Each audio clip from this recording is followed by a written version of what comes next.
Hello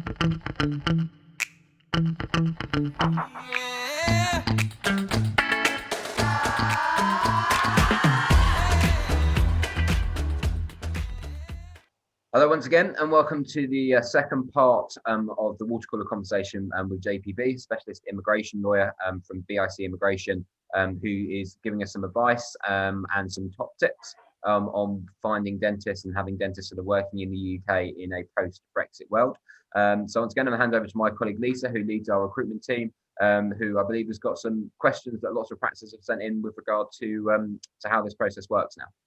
Yeah, thanks, Luke.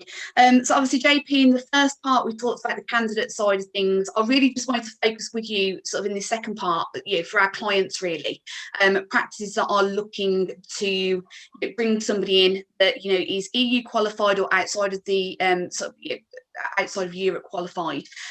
So how would a practice know if somebody could legally work with them, and how would they go about sort of getting them into work, sponsorship, etc.?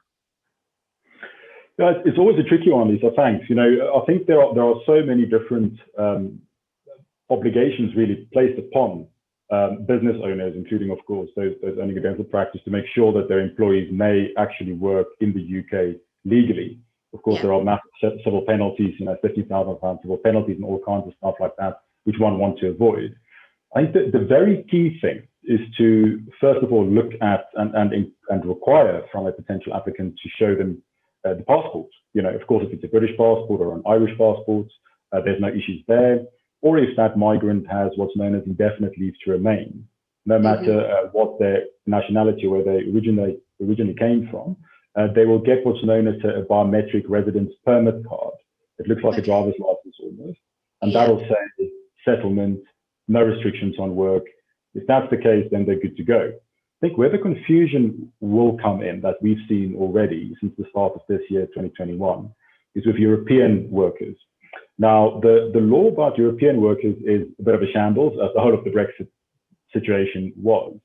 But what it effectively boils down to is if a migrant was in the UK before the end of last year, before the end of December of 2020, and they apply or have applied for what's known as pre-settled status or settled status, already, or they have to, if they have not yet, by the end of June this year, 2021. They will then be notified by the Home Office. They only get an email, unfortunately. They don't get a biometric residence permit or a stamp in their passport or anything like that.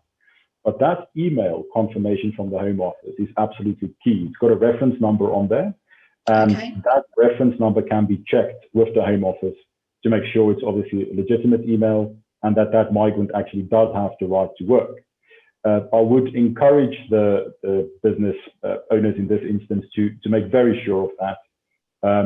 More than happy if they ever have questions to reach out to us and we can assist them in checking that quickly. It's a very easy process.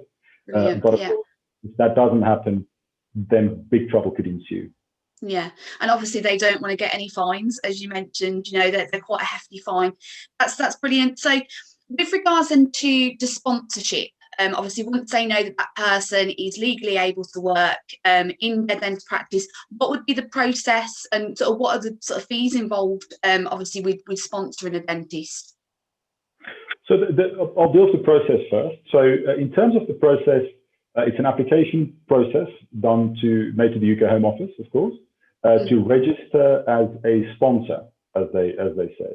Now, that sponsor license, it takes about between 6 and 8 weeks, all things being equal, with the usual COVID caveats and all that jazz. But that's about how long it normally takes. And it's an application made where we will have to show, it's a genuine, legitimate practice. They've got, an actual trading address where they see patients that they have. And then it depends. We've got a choice of different docs, like a VAT registration certificate, a liability insurance certificate. One can always drill down with a client on exactly what it is that one would need, but the long and short of it, you've got to show it's a legitimate dental practice, and that they require a foreign dentist to work for them. Now, I appreciate that my understanding in any event is that there's a massive shortage of qualified dentists currently in the UK, so I can see how there will be no option but for dental practice owners to reach out to folks like you guys to find themselves, a good recruit. One would then have to, upon the sponsor's license being approved, apply for what's known as a certificate of sponsorship. which Okay. we do on their behalf normally, effectively saying who the migrant is, what the migrant will be doing, what the job code would be, what the salary would be, where they'll be working, all that kind of stuff. And then once that certificate of sponsorship has been issued, then one would apply for the migrant from their country of origin or country of residence, if they stay somewhere else and where they are a citizen of, for what's known as entry clearance. So that's just the visa process. They'll then get a little stamp in their passport, giving them 90 days to get to the UK. And then once they are in the UK, they can start working immediately, and they will pick up what's known as a biometric residence permit card. It looks like a driver's license, basically, with a chip in it. So it helps the border control to scan and see if it's actually the person. It's a more secure way of getting a visa. Once they've picked that up at the local post office, then they're good to go for 5 years. Fantastic. And, obviously you mentioned there about sort of the 90 days. I mean, if you look at the equivalent to a general notice period for a dentist within the UK, which is about 3 months, it's about the same, actually. So it's not as long of a process as maybe I certainly thought it would be. So that's good to hear. Okay, and obviously, sort of with regards to fees, I mean, does the practice have to, sort of what's the costs involved? It's sort of involved, for finding a dentist and sponsoring a dentist. So there are of course professional fees, and that will depend on whomever they use. Which I'm not going to get into today. I don't think that's necessary. But there's of course home office fees. The home office fees aren't actually as bad as one might think. Okay. There's about a £500 fee for registration of the business as a sponsor.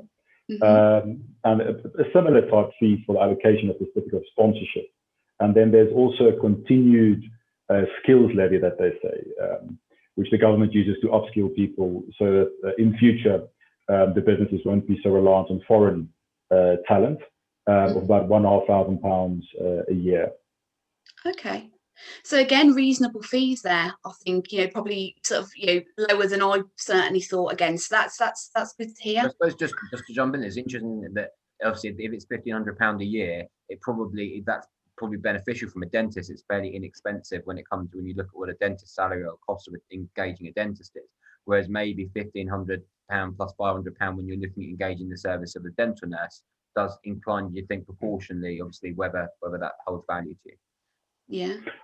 Yeah, no, absolutely. Yeah. Also, just to go back quickly, Lisa, in relation to the timing. So the 90 days is the maximum. So we've actually done applications such as these once the dental practice already have a license and the certificate of sponsorship has been issued. We can actually fast track that final step, the entry clearance, and get it done in 5 days.